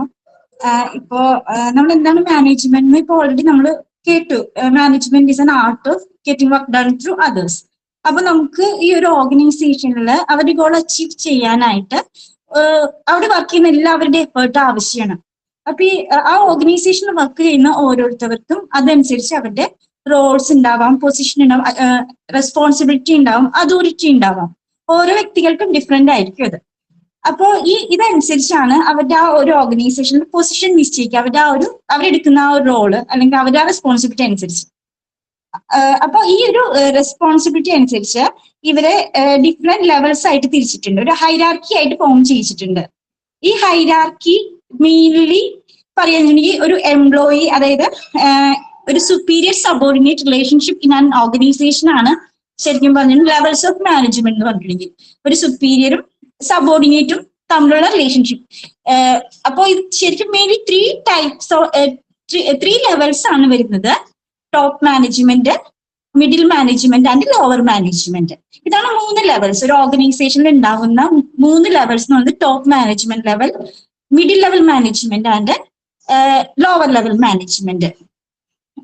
അതായത് ഇപ്പൊ ടോപ്പ് ലെവൽ മാനേജ്മെന്റ് എന്ന് പറഞ്ഞിട്ടുണ്ടെങ്കിൽ നമുക്ക് എല്ലാവർക്കും അറിയാം, ഒരു ഓർഗനൈസേഷനിലാണെങ്കിലും ഒരു സ്കൂളിലാണെങ്കിലും ടോപ്പ് മാനേജ്മെന്റ് വരുന്നുണ്ടാവാം. അവിടുത്തെ MD, അതുപോലെ തന്നെ chief executive officers, president, vice president, അതുപോലെ തന്നെ ചീഫ് ആയിട്ടുള്ള അവിടുത്തെ സെയിൽസ് ഹെഡ്, ഓപ്പറേഷണൽ ഹെഡ്സ്, ആ ചീഫ് പൊസിഷനിൽ ഇരിക്കുന്നവരായിരിക്കും എപ്പോഴും നമ്മുടെ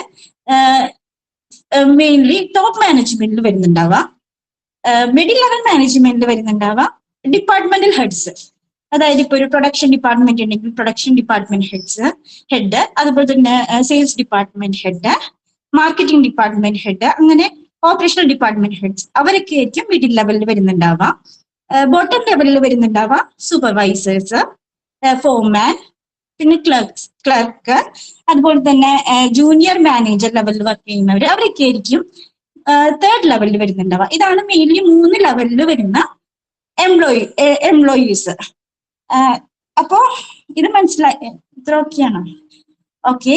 നെക്സ്റ്റ് ഇനി ഇവരുടെ എന്താണ് ഇവരുടെ വർക്ക് എന്നാണ്. ഇപ്പൊ ടോപ്പ് ലെവൽ മാനേജ്മെന്റിൽ നമ്മൾ പറഞ്ഞു മെയിൻലി വരുന്നുണ്ടാവുക ടോപ്പ് ഒഫീഷ്യൽസ് ആയിരിക്കും, അതായത് MD, പ്രസിഡന്റ്, അങ്ങനെയുള്ളവർ. അവരുടെ മെയിൻ ഫംഗ്ഷൻ പ്ലാൻ ചെയ്യാനുള്ളതാണ്. ഒരു ഓർഗനൈസേഷനിലെ അവര് ഓരോ ഗോളും പ്ലാൻ ചെയ്യുക. അവരെപ്പോഴും ലോങ് ടേം ആയിട്ടായിരിക്കും വിഷൻ ചെയ്യുന്നുണ്ടാവുക. ആ ഓർഗനൈസേഷന് ലോങ് ടേം സക്സസ് ആണ് അവരെപ്പോഴും വിഷൻ ചെയ്യുന്നുണ്ടാവുക ഓരോ ആക്ടിവിറ്റീസും പ്ലാൻ ചെയ്യുമ്പോൾ. അതുപോലെ തന്നെ ഓരോ പുതിയതായിട്ട് എന്തെങ്കിലും ഒരു പ്രൊഡക്റ്റോ അല്ലെങ്കിൽ എന്തെങ്കിലും ഇൻട്രൊഡ്യൂസ് ചെയ്യുമ്പോൾ അത് ആ ഒരു എൻവയോൺമെന്റ് സ്കാനിങ് ചെയ്യാം. അതായത് എപ്പോ ഇൻട്രൊഡ്യൂസ് ചെയ്യണം, അല്ലെങ്കിൽ ഏതൊരു ഏരിയയിൽ ചെയ്യണം, പിന്നെ അവരുടെ കോമ്പറ്റേറ്റേഴ്സിനെ മനസ്സിലാക്കുക. ഇതൊക്കെ ശരിക്കും പറഞ്ഞാൽ ടോപ്പ് ലെവലിൽ വന്നത്. ഓരോന്നിനും ഓരോ ഓർഗനൈസേഷൻ ഉണ്ടാകുന്ന ഓരോ ഇതിനും ഓരോ എന്താ പറയുക, ഓരോ പ്രവൃത്തികൾക്ക് ഓരോ ഡിസിഷൻസ് ഉണ്ടാവും. ഒരു തീരുമാനം എടുക്കേണ്ട സിറ്റുവേഷനിൽ അതനുസരിച്ച് പ്രോപ്പർ തീരുമാനം എടുക്കുക. അതൊക്കെ വരുന്നുണ്ടാവുക ടോപ്പ് ലെവൽ മാനേജ്മെന്റിലാണ്. പിന്നെ മിഡിൽ ലെവലിൽ വരുന്നത് പ്രൊഡക്ഷൻ മാനേജർ, സെയിൽസ് മാനേജർ, അത് അങ്ങനെയുള്ളവരൊക്കെയാണ്. ഡിപ്പാർട്ട്മെന്റ് ഹെഡ്സ് ആണ് നമ്മുടെ മിഡിൽ ലെവൽ മാനേജ്മെന്റിൽ വരുന്നുണ്ടാവുക. അവരുടെ മെയിൻ ടാസ്ക് എന്ന് വെച്ചിട്ടുണ്ടെങ്കിൽ അവരുടെ അതായത് എംപ്ലോയീസിനെ മോട്ടിവേറ്റ് ചെയ്യാം. ശരിക്കും പറഞ്ഞാൽ ടോപ്പ് ലെവലിൽ ഒരു ഡിസിഷൻ മേക്ക് ചെയ്തിട്ടുണ്ടെങ്കിൽ അത് വർക്ക് ചെയ്യുന്നത് അവര് ടോപ്പ് ലെവലിലുള്ളവര് നമ്മുടെ മിഡിൽ ലെവലിലേക്ക് കൊടുക്കും. ആ ഒരു ഗോള് ഇന്ന പീരീഡിനുള്ളിൽ അച്ചീവ് ചെയ്യണം എന്ന് പറഞ്ഞിട്ട് അതിന്റെ ഒരു ബഡ്ജറ്റ് ഒക്കെ എടുത്തിട്ട് നമ്മുടെ മിഡിൽ ലെവലിൽ കൊടുക്കും. മിഡിൽ ലെവലാണ് ഇത് ആരെ കൊണ്ട് ചെയ്യിക്കണം എന്നൊക്കെ തീരുമാനം എടുക്കുന്നുണ്ടാവുക.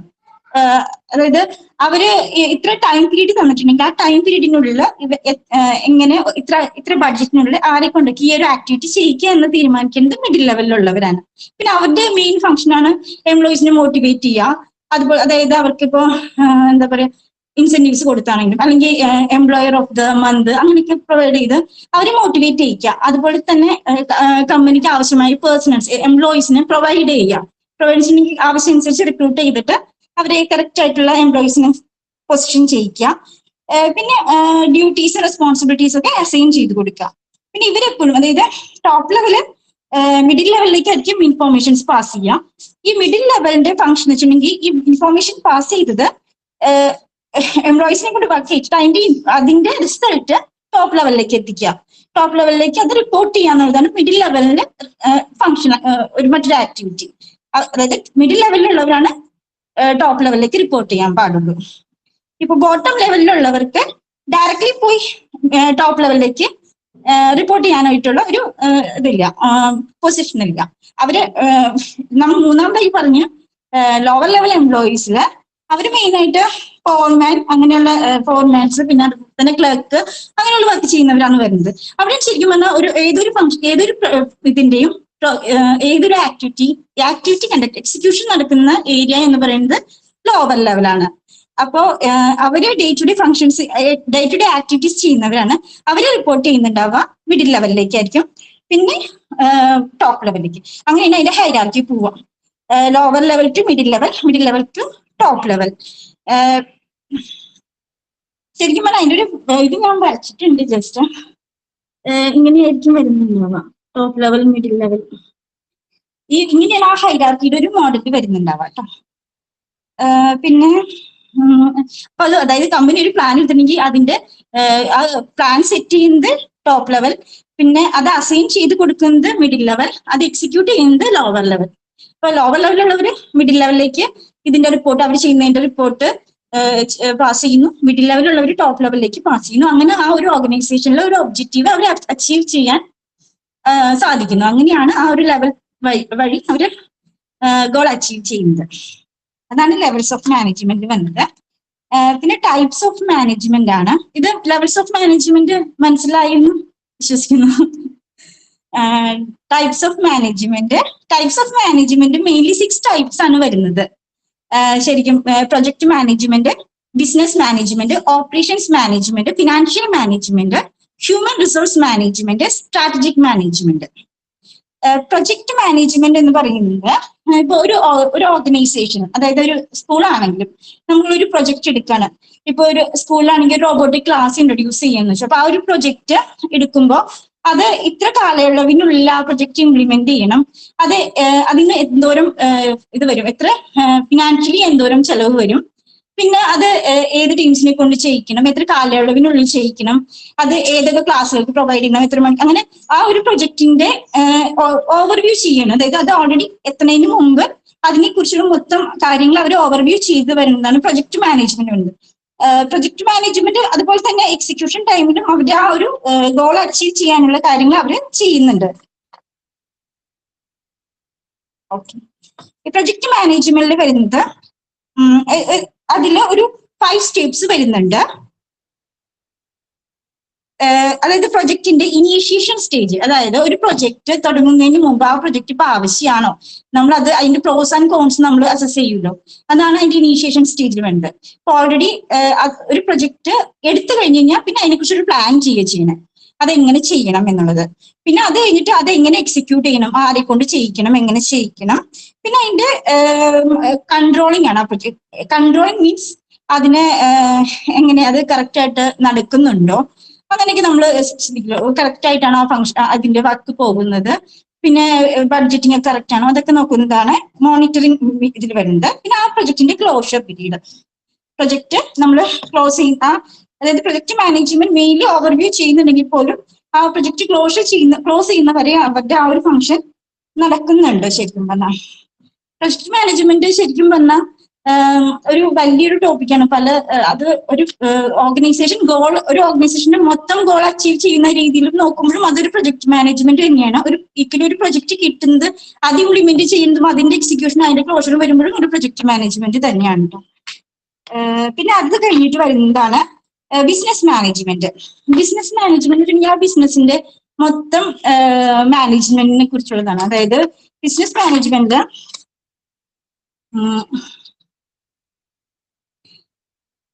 അതായത് ഒരു ബിസിനസിന്റെ ആ ഒരു ഓർഗനൈസേഷൻ ഗോൾ അച്ചീവ് ചെയ്യാൻ ഏതൊക്കെ ആക്ടിവിറ്റീസ് മുൻകൂട്ടി കണ്ട് പ്രവർത്തിക്കണം, അത് അതുപോലെ തന്നെ കറക്റ്റ് ആയിട്ട്, അതായത് അത് ഓവർസീ ചെയ്യുക, അതുപോലെ തന്നെ ആ ഓപ്പറേഷൻസ് കറക്റ്റ് ആയിട്ട് നടക്കുന്നുണ്ടോ, അതല്ല ആ ഒരു ബിസിനസിന്റെ എല്ലാ രീതിയിലും അതായത് ബിസിനസിന്റെ മൊത്തത്തിലുള്ള ആ ഒരു വർക്ക് ടോപ്പ് ലെവൽ മാനേജ്മെന്റ് ഒരു ഓവർസീ ചെയ്യുന്നതാണ് ശരിക്കും പറഞ്ഞാൽ ബിസിനസ് മാനേജ്മെന്റിൽ വരുന്നുണ്ടാവുക. പിന്നെ ലോങ് ടേം ആയിട്ടാണ് ഇവരും ബിസിനസ് മാനേജ്മെന്റ് എപ്പോഴും ആ ബിസിനസിന്റെ ഗോൾ ലോങ് ടേം ആയിട്ടാണ് കാണുന്നത്, ഷോർട്ട് ടേം ആയിട്ടായിരിക്കില്ല. ലോങ് ടേമിൽ അത് ഗുണമുണ്ടോ എന്നാണ് എപ്പോഴും ചിന്തിക്കുള്ളൂ ബിസിനസ് മാനേജ്മെന്റില്. പിന്നെ സ്ട്രാറ്റജിക് മാനേജ്മെന്റ് വരുന്നുണ്ട്. സ്ട്രാറ്റജി എന്ന് വെച്ചിട്ടുണ്ടെങ്കിൽ തന്ത്രമാണ്. അതായത് ഒരു ബിസിനസ് അതിന്റെ ഒരു ഗോൾ അച്ചീവ് ചെയ്യാൻ ഉപയോഗിക്കുന്ന ഒരു തന്ത്രം, ആ ഒരു സ്ട്രാറ്റജി കറക്റ്റ് ആണെങ്കിലായിരിക്കും അവർക്ക് അതിൽ സക്സസ് ഉണ്ടാവുക എപ്പോഴും. അപ്പോൾ ഈ സ്ട്രാറ്റജി എപ്പോഴും നമ്മൾ ഗോൾ സെറ്റ് ചെയ്യാം, അതുപോലെ തന്നെ അത് ആ ഗോള് നമ്മൾ അനലൈസ് ചെയ്യുക. കാരണം അതിന്റെ മാർക്കറ്റിലെ കോമ്പറ്റീറ്റേഴ്സും അതൊക്കെ വെച്ചിട്ട് നമ്മൾ അതിനെ ഒന്ന് മാർക്കറ്റ് ട്രെൻഡ് മനസ്സിലാക്കിയിട്ടും നമ്മൾ അതിനെ ഒരു അനലൈസ് ചെയ്യുക ഗോളിനെ. അതുപോലെ തന്നെ അതിന്റെ ആക്ടിവിറ്റീസ് സ്ട്രാറ്റജി, ഫോർമുലേറ്റ് സ്ട്രാറ്റജി എന്നുള്ളതാണ് തേർഡ് സ്റ്റേജിൽ വരുന്നത്. ഫോർമുലേറ്റ് സ്ട്രാറ്റജി മീൻസ് അതിന്റെ എന്തൊക്കെ ആക്ടിവിറ്റീസിലൂടെ ആ ഒരു ഏതൊക്കെ സ്ട്രാറ്റജി, ഏതൊക്കെ തന്ത്രങ്ങൾ ഉപയോഗിച്ച് നമുക്ക് ആ ഒരു ഗോൾ കിട്ടും, ആ ഒരു ഗോൾ അച്ചീവ് ചെയ്യാൻ പറ്റും, അതാണ് ഫോർമുലേറ്റ് സ്ട്രാറ്റജി സ്റ്റേജിൽ വരുന്നത്. പിന്നെ നമ്മള് ആ സ്ട്രാറ്റജി ഇംപ്ലിമെന്റ് ചെയ്യുക, ആക്റ്റീവ് ആക്കുക, അതായത് അതിന് നമ്മൾ ഓൾറെഡി അത് എക്സിക്യൂട്ട് ചെയ്യുക, ആ ഒരു ഇതാണ് നമ്മുടെ ഇംപ്ലിമെന്റ് സ്ട്രാറ്റജിയിൽ വരാം. പിന്നെ ഇവാലുവേഷൻ ആൻഡ് കൺട്രോൾ, നമ്മൾ ഓൾറെഡി സ്ട്രാറ്റജി സെറ്റ് ചെയ്തിട്ടുണ്ടാവും, അപ്പൊ അത് വർക്കിംഗ് ചെയ്യുന്നത് എങ്ങനെയാണ്, കറക്റ്റ് ആയിട്ടാണോ, അതുപോലെ തന്നെ അതിന്റെ മൂവ്മെന്റ്സിനെ കൺട്രോൾ ചെയ്യാം നല്ല രീതിയിൽ. പിന്നെ അതാണ് സ്ട്രാറ്റജിക് മാനേജ്മെന്റ് വരുന്നുണ്ടാവുക. പിന്നെ ഓപ്പറേഷണൽ മാനേജ്മെന്റ് എന്ന് വെച്ചിട്ടുണ്ടെങ്കിൽ ഒരു കമ്പനിയിലെ ഡേ ടു ഡേ വർക്കിനെയാണ് ശരിക്കും പറഞ്ഞാൽ ഓപ്പറേഷണൽ ലെവലിൽ വരുന്നത്. ആ day to day work almost correct ആയിട്ട് പോകുന്നുണ്ടെങ്കിൽ ആ ഒരു സ്ഥാപനം 40% സക്സസ് ആയിരിക്കും എന്നാണ് പറയുന്നത് ശരിക്കും പറഞ്ഞാൽ. പിന്നെ അത് ശരിക്കും പറഞ്ഞാൽ ഈ day to day work correct ആണെന്നുണ്ടെങ്കിൽ അവിടുത്തെ ടൈം മാനേജ്മെന്റ് കറക്റ്റ് ആയിരിക്കും, മണി മാനേജ്മെന്റ് കറക്റ്റ് ആയിരിക്കും, അതുപോലെ തന്നെ അതിന്റെ പ്രൊഡക്റ്റ് അവർ കൊടുക്കുന്ന ആ ഒരു ഇത് കറക്റ്റ് ആയിരിക്കും, നല്ല ഒരു ക്വാളിറ്റി ഉള്ളതായിരിക്കും. ഓപ്പറേഷണൽ ലെവലിൽ വർക്കിംഗ് കറക്റ്റ് ആണെന്നുണ്ടെങ്കിൽ. പിന്നെ ഫിനാൻഷ്യൽ മാനേജ്മെന്റ് ഓൾറെഡി നമ്മുടെ ബഡ്ജറ്റിംഗ്, അതുപോലെ തന്നെ ഏതൊക്കെ രീതിയിൽ നമുക്ക് ഫിനാൻഷ്യലി ഏതൊക്കെ റിസോഴ്സസ് വഴി നമ്മൾ കമ്പനിയിലേക്ക് ഫിനാൻസ് എത്തിക്കാം, അതുപോലെ തന്നെ എംപ്ലോയീസിന്റെ സാലറി ഡിവൈഡ് ചെയ്യുന്നതും, പിന്നെ ബഡ്ജറ്റിംഗ്, അതുപോലെ തന്നെ ഓരോ പ്രൊജക്ട് വരുമ്പോൾ അതിന് എത്രത്തോളം ഫണ്ട് മാറ്റി വെക്കാം, പിന്നെ കറക്റ്റ് ആയിട്ട് യൂട്ടിലൈസ് ചെയ്യുക ഫണ്ട്, അതൊക്കെയാണ് ഫിനാൻസ് മാനേജ്മെന്റ് വരുന്നത്. പിന്നെ പ്രോഫിറ്റ്, അതിന്റെ പ്രോഫിറ്റ് ലോസ് ഓരോന്നിന്റെയും അസസ് ചെയ്യുക. അങ്ങനെ അതൊക്കെയാണ് നമ്മുടെ ഫിനാൻസ് മാനേജ്മെന്റിൽ വരുന്നത്. ഹ്യൂമൻ റിസോഴ്സ് മാനേജ്മെന്റ് ആണ് നെക്സ്റ്റ് ആയിട്ട് വരുന്നത്. ഹ്യൂമൻ റിസോഴ്സ് മാനേജ്മെന്റ് ഏതൊരു സ്ഥാപനത്തിന്റെ ഏറ്റവും ഇമ്പോർട്ടന്റ് കാര്യമാണ്.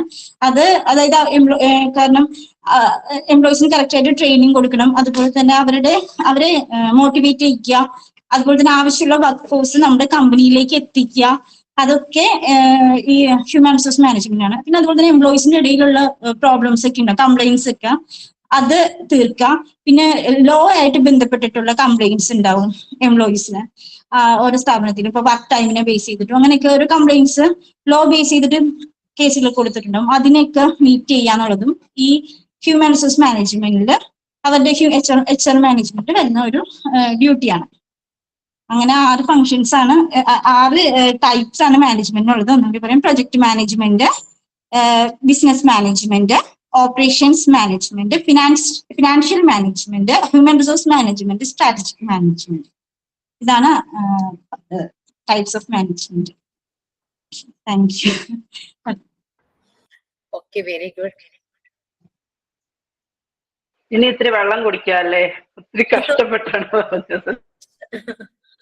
Okay, so you people can say the feedback review, please. They deserve it. മിസ്സേ, എനിക്കൊരു സംശയം. ഞാൻ PG ജോയിൻ ചെയ്തിട്ട് അധികം ആയിട്ടില്ല. സോ ഞാൻ ക്ലാസ്സുകൾ കണ്ടുവരുന്നുണ്ട്, കുറച്ച് എത്തി. ഇനി ഈ മാനേജ്മെന്റിന്റെ ക്ലാസ് ഒക്കെ ഞാൻ കണ്ടു. അപ്പൊ ഞാൻ ചോദിക്കട്ടെ, ഇപ്പൊ ഫസ്റ്റ് സെമിനാർ എടുത്തത് സത്യം പറഞ്ഞു കഴിഞ്ഞാൽ എനിക്കൊന്നും ഡൈജസ്റ്റ് ആയില്ല. എന്താ വെച്ച് കഴിഞ്ഞാൽ ഇങ്ങനത്തെ കാര്യങ്ങളാണോ നമ്മൾ ഇതിൽ പഠിക്കുന്നത്? ഇതിലധികം എഡ്യൂക്കേഷനായിട്ട് ബന്ധപ്പെട്ടിട്ടുള്ള പ്ലാനിങ്ങും മാനേജ്മെന്റും അതല്ലേ നമുക്ക് വേണ്ടത്? അതെ, എഡ്യൂക്കേഷനായിട്ട് ബന്ധപ്പെട്ടിട്ടുള്ളതാണ്. അപ്പൊ ഇപ്പൊ ഇവര് പറഞ്ഞ സെമിനാർ, ഞാൻ കൊമേഴ്സ് ആയിരുന്നു, അതുകൊണ്ട് എനിക്ക് എന്താന്നൊക്കെ മനസ്സിലായി. പക്ഷേ നമ്മളിപ്പോ ഇത് ഇങ്ങനെ ചെയ്യാലും നമ്മുടെ സ്കൂൾ ബേസിലല്ലേ ചെയ്യേണ്ടത് അതെ, എല്ലാ കാര്യങ്ങളും. ഇപ്പൊ രണ്ടാമത് പറഞ്ഞ ആള് ഇതിലുള്ള പോയിന്റാ പറഞ്ഞത്. ഞാൻ അതിന്റെ ക്ലാസ് ഒക്കെ കണ്ടിട്ടുണ്ടായിരുന്നു. പ്ലാനിങ്, ഓർഗനൈസിങ്, അത് ഇതിലുള്ള പോയിന്റുകളായിട്ട് റിലേറ്റ് ചെയ്തു.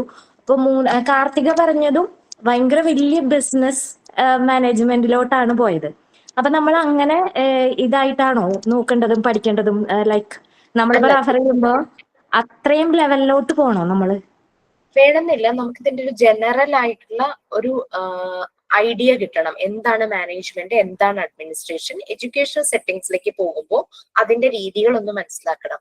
ഞാൻ ഇവരോട് പറയാൻ കാരണം എന്ന് വെച്ചാൽ, നമ്മളുടെ കോഴ്സിന്റെ ഭാഗമായിട്ട് നമ്മളൊരു കാര്യം ചെയ്യുന്നത്, അതായത് ഈ മാനേജ്മെന്റ് MCOMോ MBA കഴിഞ്ഞ ഒരാളെ വെച്ചിട്ടൊരു സെമിനാർ ക്ലാസ്സിൽ കണ്ടക്ട് ചെയ്യണമെന്ന് നമുക്കുണ്ട്. സോ അതിന്റെ ഭാഗമായിട്ട് ആ ഒരു കൺസെപ്റ്റ് നിങ്ങൾക്കൊന്ന് മനസ്സിലാകാൻ, ഏതൊരു സെഷനിലാണെങ്കിലും, ഏതൊരു ഏതൊരു ഓർഗനൈസേഷനിലും മാനേജ്മെന്റും അഡ്മിനിസ്ട്രേഷനും എങ്ങനെയാണ് എന്നൊന്ന് മനസ്സിലാക്കിക്കാനായിട്ട് നമ്മളൊരു എക്സ്റ്റേണൽ ആയിട്ടൊരു ഫാക്കൾട്ടിയെ നമ്മൾ വിളിക്കാന്ന് വിചാരിച്ചു. MBA കഴിഞ്ഞതോ MCOM കഴിഞ്ഞതോ. അപ്പൊ നമ്മളുടെ ഇടയിൽ തന്നെ അങ്ങനെയുള്ളവരുണ്ടെങ്കിൽ അവരെ കൊണ്ടത് ഒന്ന് ചെയ്യിക്കാം എന്ന് ഉദ്ദേശിച്ചിട്ടായിരുന്നു അത് ചെയ്തത്. നമുക്ക് എഡ്യൂക്കേഷൻ സെക്ടർ. അപ്പൊ അതുകൊണ്ട് ഞങ്ങൾക്ക് എക്സ്ട്രാ ഇങ്ങനത്തെ പോയിന്റ് കിട്ടാൻ വേണ്ടിയിട്ടാണ് ഈ സെമിനാർ ഇങ്ങനെ ചെയ്തത്. ഓക്കെ. അപ്പൊ ഞാൻ ഈ ബുക്കും PDF ഇതും വെച്ചിട്ട് ഇത് കേൾക്കുമ്പോ എനിക്ക് ഇത് ഒട്ടും റിലേറ്റ് ആയിട്ട് തോന്നുന്നില്ല. അതുകൊണ്ടാണ് എന്റെ ഒരു സംശയം ഞാൻ ചോദിച്ചത്. ഞാൻ പറഞ്ഞല്ലോ, ഞാൻ PGയിലേക്ക് കയറിയിട്ടേ ഉള്ളൂ. ഞാൻ ഇപ്പൊ ന്യൂ ജോയിനിങ് ആണ്. പഴയത് ഞാൻ ഒരുവിധമൊക്കെ കണ്ടെത്തിക്കൊണ്ടിരിക്കുന്നു. അപ്പൊ ഈ ക്ലാസ് ഒക്കെ ഞാൻ കണ്ടു. അപ്പൊ ഇതിന്റെ ഇടയിൽ നടന്ന കുറച്ച് ഇഷ്യൂ എനിക്ക് അറിയില്ല. അതുകൊണ്ടാണ് ഞാൻ ഇങ്ങനെ ഒരു ചോദ്യം ചോദിച്ചത്. അപ്പൊ താങ്ക് യു. എല്ലാവരും നന്നായിട്ട് ചെയ്തു. രണ്ടാമത്തെ ആള് ചെയ്തത് വളരെ നന്നായിരുന്നു. കാർത്തികയ്ക്ക് ഇത്തിരി ടെൻഷൻ ആയതുകൊണ്ടാണ്. കാർത്തിക പറഞ്ഞതും നല്ല പോയിന്റ്സ് ആയിരുന്നു. നല്ല എക്സാമ്പിൾ വെച്ച് തന്നെ പറഞ്ഞു. പിന്നെ ഫസ്റ്റ് പറഞ്ഞ ആളും നല്ല കഷ്ടപ്പെട്ട് നല്ലോണം ഡീറ്റെയിൽസ് കളക്ട് ചെയ്ത് കുറേ പറഞ്ഞിട്ടുണ്ട്. എല്ലാവർക്കും big salute. Okay, thank you. നാളെ നമ്മളൊരു സ്കൂൾ സ്റ്റാർട്ട് ചെയ്യാൻ പോകുമ്പോൾ നമുക്കിത് നല്ലൊരു എന്താ പറയുക, ഒരു ഇൻഫർമേഷൻ ആണ്, വളരെ ഇൻഫോർമേറ്റീവ് ആയിരുന്നു. Okay, you people can say, നിങ്ങളുടെ ഫീഡ്ബാക്ക് ആണ് കൂടുതൽ വേണ്ടത്. കാരണം എന്നാലാണ് നമുക്ക് നെക്സ്റ്റ് ക്ലാസ്സസ്, അതിന്റെ അർത്ഥം ഞാൻ എടുക്കാതെ സെമിനാർസ് ഏൽപ്പിക്കുന്നതല്ല. ഞാൻ ഓൾറെഡി മാനേജ്മെന്റ് അഡ്മിനിസ്ട്രേഷൻ എന്താന്ന് നമ്മൾ പറഞ്ഞു പോയിരുന്നു. ബട്ട് അഡീഷണലി ഇവരെ കൊണ്ട് ചെയ്യിച്ചു. നമ്മൾക്ക് PGക്ക് റെക്കോർഡ്സ് ഇല്ല, അതിന് പകരം അസൈൻമെന്റ് ആൻഡ് സെമിനാർസ് ആണ്. ഇവര് 3 പേരും ഇപ്പൊ സെമിനാർ എടുത്തു കഴിഞ്ഞു. അങ്ങനെ ഓരോരുത്തരിലും ഈവൻ ഒരു 5 minutes 10 minutes എനിക്കൊന്ന് ആ ഒരു എന്താ പറയാ പ്രാക്ടിക്കൽ സൈഡിൽ അസൈൻമെന്റ് ആൻഡ് സെമിനാറിന് PGക്ക് കൊടുക്കാൻ വേണ്ടിയിട്ടാണ്. 5 minutes 10 minutes ടോപ്പിക്സ് നമുക്ക് ഡിവൈഡ് ചെയ്ത് ഞാനത് ബ്രീഫ് ചെയ്യും, ഞാനൊന്ന് എടുത്തു പോകും, അതിനുശേഷം നിങ്ങൾ എടുത്താൽ മതി. ആ രീതിയിൽ ചെയ്യാം. ഇനി നോ വറീസ്, ചിലർക്ക് ചിലപ്പോൾ സെമിനാർസ് ഇച്ചിരി ബുദ്ധിമുട്ടാണ്, എനിക്കത് പ്രസന്റ് ചെയ്യാൻ എനിക്ക് പറ്റില്ല, കാരണം ചിലപ്പോൾ വീഡിയോ ഓൺ ചെയ്ത് ചെയ്യാൻ അല്ലെങ്കിൽ ഓഡിയോ ഓൺ ചെയ്ത് ചെയ്യാൻ ബുദ്ധിമുട്ടുള്ളവരാണെങ്കിൽ, അത്രയും ജെന്യുവിൻ ആയിട്ടുള്ള റീസൺസ് ഉള്ളവരാണെങ്കിൽ ആ ടോപ്പിക് നിങ്ങൾ മാത്രം അസൈൻമെന്റ് ആയിട്ട് എഴുതണം. ഞാൻ പറഞ്ഞത് ക്ലിയർ ആയോ? ഒരാള് ഒരു പ്രാവശ്യമെങ്കിലും സെമിനാർ എടുക്കണം. ഓക്കെ, അതിന് മാർക്കുണ്ട്. അപ്പൊ ഇപ്പൊ കാർത്തികയുടെയും സരിജയുടെയും അനിമയുടെയും കഴിഞ്ഞു. അങ്ങനെ ഓരോരുത്തർക്കും ഓരോരോ ടോപ്പിക്സ് ആയിട്ട് നിങ്ങൾക്ക് സെലക്ട് ചെയ്യാം, നോ പ്രോബ്ലം. ഞാനായിട്ട് പറയില്ല, നിങ്ങൾക്ക് ഇഷ്ടമുള്ള ടോപ്പിക് സെലക്ട് ചെയ്യാം. 5 minutes മിനിമം, അത്രയേ ഉള്ളൂ. മാക്സിമം നമുക്ക് 1 hour ക്ലാസ് ആണ്. അതിലൊരു 3-4 പേർക്ക് എടുക്കാൻ പറ്റുവാണെങ്കിലേ നമ്മുടെ ക്ലാസ് സ്മൂത്ത് ആയിട്ട് പോവുള്ളൂ. ഓക്കെ, സോ നമ്മളുടെ കോഴ്സിന്റെ ഈ ഒരു PGയുടെ ഭാഗമാണ് സെമിനാർസും അസൈൻമെന്റ്സും. സെമിനാർ എടുക്കാൻ ഒട്ടും പറ്റില്ല, ബുദ്ധിമുട്ടുള്ളവര്, അത് ചിലപ്പോൾ റെക്കോർഡ് ക്ലാസ് കാണുന്നവരുണ്ടാവും. അപ്പൊ സെമിനാർ എന്ന് വെച്ചാൽ മാർക്കിലെ വ്യത്യാസമോ കുറവോ അങ്ങനെയൊന്നും ഇല്ല കേട്ടോ. അത് അസൈൻമെന്റ് ആയിട്ട് തന്നെ ചെയ്യണം. എവിടെ സബ്മിറ്റ് ചെയ്യണം എന്നുള്ളത് ഞാനത് പറയാം. ഞാനൊന്ന് ഇൻസ്റ്റിറ്റ്യൂട്ടിൽ ചോദിച്ചിട്ട്, കാരണം എല്ലാവരും അത് സെമിനാർ എടുക്കേണ്ട ആൾക്ക് അസൈൻമെന്റ് സബ്മിറ്റ് ചെയ്യേണ്ട ആവശ്യമില്ലല്ലോ. ഒരു ടോപ്പിക് മാനേജ്മെന്റ്, ഒരു എക്സാമ്പിൾ പറയുവാണ്, എഡ്യൂക്കേഷൻ സെറ്റിംഗ്സിലെ മാനേജ്മെന്റ് ഒരാൾ